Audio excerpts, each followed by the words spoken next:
नमस्कार विद्यार्थी मित्रांनो, रॉयल मराठीमध्ये आपल्या सर्वांचं स्वागत आहे.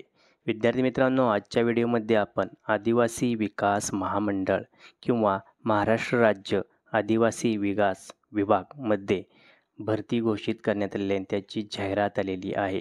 त्याची सविस्तर अशी माहिती आज पाहणार आहोत. तर विद्यार्थी मित्रांनो, चॅनलवर नवीन असाल तर चॅनलला कृपा करून सर्वात प्रथम आपल्याला सबस्क्राईब करायचं आहे, व्हिडिओ लाईक करायचा आहे आणि हा व्हिडिओ आपल्या अन्य मित्रांसोबत सुद्धा शेअर करायचा आहे, जेणेकरून आपल्याबरोबर इतर मित्रांची सुद्धा सरकारी नोकरी मिळवण्याचं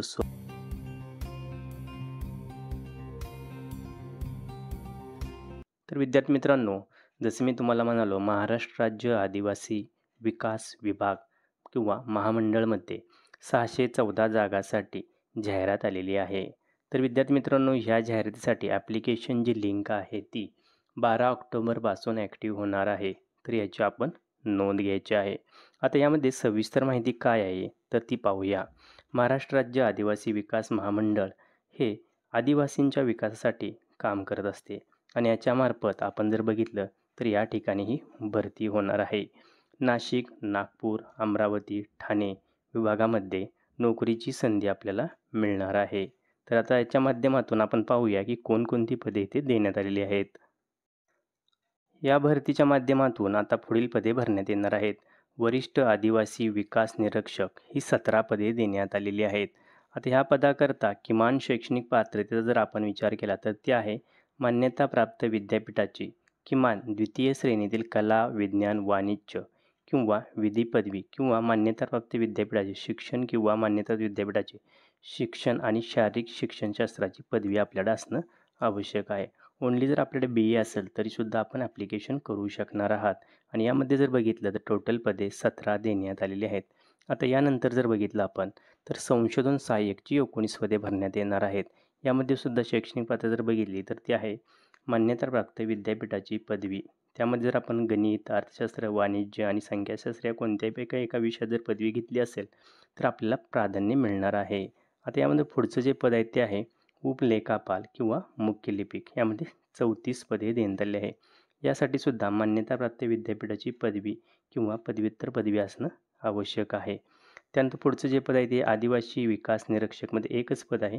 यामध्ये सुद्धा मान्यताप्राप्त विद्यापीठाची पदवी किंवा पदव्युत्तर पदवी असल्यास आपल्याला प्राधान्य देण्यात आहे. आता पुढचं जे पद आहे ते आहे वरिष्ठ लिपिक आणि सांख्यिकी सहाय्यक.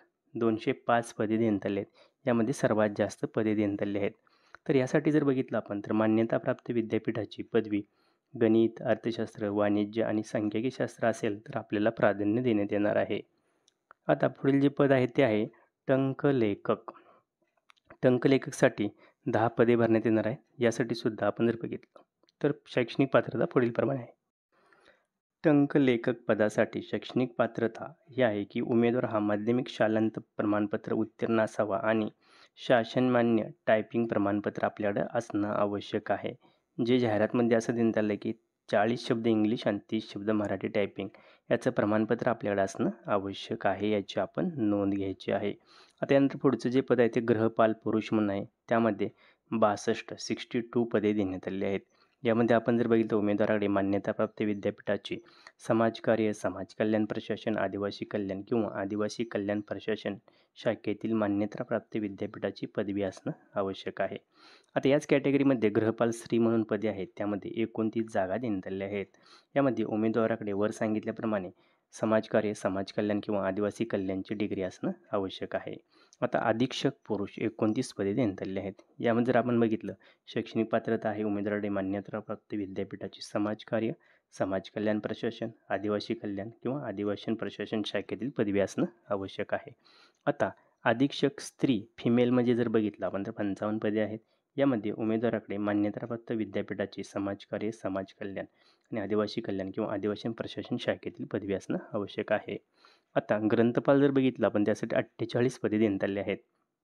यामध्ये जर बघितलं तर उमेदवार हा माध्यमिक शालांत प्रमाणपत्र परीक्षा उत्तीर्ण असावा आणि ज्या विद्यार्थी मित्रांनो ग्रंथपाल प्रशिक्षण यामधील शासन मान्यताप्राप्त विद्यापीठाकडून पदवी घेतली असेल तर त्याला प्राधान्य देण्यात येणार आहे. पुढील पदे आहेत आता प्रयोगशाळा सहाय्यक 30 पदे आहेत. यामध्ये उमेदवार हा 10वी आणि माध्यमिक शालांत परीक्षा उत्तीर्ण असणं आवश्यक आहे. उपलेखापाल किंवा मुख्य लिपिक सांख्यिकी सहाय्यक वरिष्ठ 10 पदे आहेत. यामध्ये उमेदवाराकडे मान्यताप्राप्त विद्यापीठाची पदवी असणं आवश्यक आहे. गणित आणि स्टॅटिस्टिकमधून आपण पदवी असेल तर प्राधान्य देण्यात येणार आहे. त्यानंतर अजून एक पद आहे ते म्हणजे कॅमेरामन कम प्रोजेक्ट ऑपरेटर. यामध्ये उमेदवार हा 12वी उत्तीर्ण असावा किंवा त्याच्याकडे मान्यताप्राप्त संस्थेची फोटोग्राफी या विषयाची पदविका असणं आवश्यक आहे. आता कनिष्ठ शिक्षण विस्तार अधिकारी 45 पदे आहेत. शैक्षणिक पात्र जर बघितले आपण ती आहे सहाय्यक किंवा माध्यमिक शालांत प्रमाणपत्र उत्तीर्ण केलेले असावं आणि त्याच्याकडे मान्यता संस्था किंवा महाविद्यालयाचे ग्रंथालय प्रशिक्षण प्रमाणपत्र धारण असणं आवश्यक आहे. त्याचबरोबर पुढचे जे पद आहेत ते उच्च श्रेणी लघुलेखक 3 पदे आणि निमलेखित लघुलेखक 14 पदे. यासाठी जर बघितलं आपण उमेदवार हा माध्यमिक व उच्च माध्यमिक परीक्षा बोर्डाची म्हणजे SSCची परीक्षा उत्तीर्ण असावा. शासनमान्य टायपिंग प्रमाणपत्र किंवा MSCIT झालेले आपल्याला असणं आवश्यक आहे. तर आपण बघितलं विद्यार्थी मित्रांनो यामध्ये भरपूर अशी पदे देण्यात आली आहे. त्यामुळे आपण या पदाच्या कोणत्या शैक्षणिक अर्हतेमध्ये येत असाल तर योग्य प्रकारे आपण बघायचं आणि त्याप्रमाणेच आपल्याला ॲप्लिकेशन करायचं आहे याची आपण नोंद घ्यायची आहे. आता यामध्ये जर आपण बघितलं तर यासाठी वयोमर्यादा काय लागणार आहे हे जर ॲप्लिकेशन करत असताना आता आपण पाहिलं की शैक्षणिक पात्रता ठीक आहे. वयोमर्यादा काय लागणार आहे ते आपण पुढं पाहणार आहोत. तर यामध्ये असं देण्यात आलं आहे की महाराष्ट्र राज्य आदिवासी विकास विभाग भरतीमध्ये 29 सप्टेंबर 2024 रोजी किमान वय 18 आणि जास्तीत जास्त वय 38 असणं आपल्याला आवश्यक आहे. तसेच इथं आपल्याला 32 दिसलं तरी स्वतः नाही. इथं आपल्याला 38 वर्ष देण्यात आले याची आपण नोंद घ्यायची आहे. तसेच मागास प्रवर्गातील उमेदवारांना ॲज पर आपले जे रिझर्वेशन रिलॅक्सेशन आहे त्यानुसार आपल्याला वयामध्ये सूट मिळणार आहे याची नोंद घ्यायची आहे. आता ही ॲप्लिकेशन करताना परीक्षा फी काय आहे तर जनरल OBC आणि EWS करता ₹1000 आणि SC ST PWD ESM करता ₹900 आणि महत्त्वाचं म्हणजे ही सर्वात महत्त्वाचं म्हणजे ही परीक्षा जी आहे ती IBPS मार्फत घेण्यात येणार आहे याची आपण नोंद घ्यायची आहे.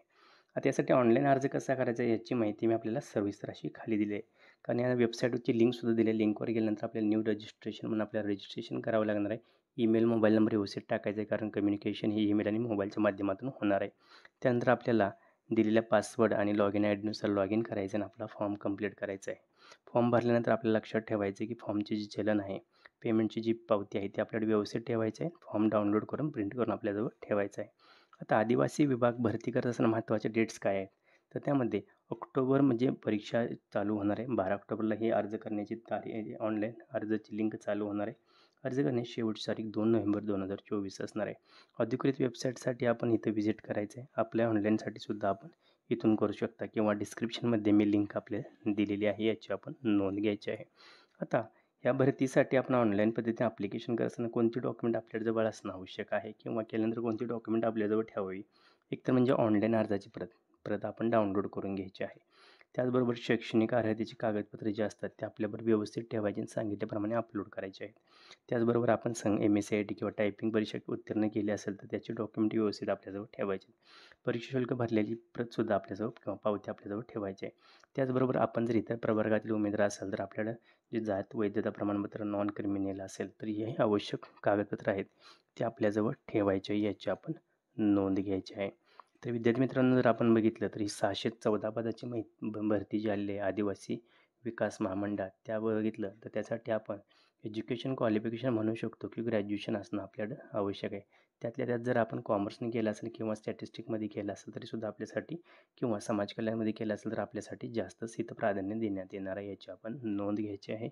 तर आजच्या व्हिडिओमध्ये आपण पाहिले की समाज कल्याण किंवा इतर पदवीधर विभाग असेल त्यांच्यासाठी जी भरती आलेली आहे आपल्या ह्याच्यामध्ये आदिवासी विकास विभागामध्ये त्याची सविस्तर अशी माहिती पाहिलेली आहे. तर व्हिडिओ शेवटपर्यंत पाहिल्याबद्दल आपल्या सर्वांचे हार्दिक आभार. अशाच नवीन नवीन व्हिडिओ करता आमच्या चॅनलला सबस्क्राईब करत राहा. या भरती संबंधात काही प्रश्न आणि शंका असतील तर जरूर कमेंट करून आम्हाला कळवा. जय हिंद, जय महाराष्ट्र.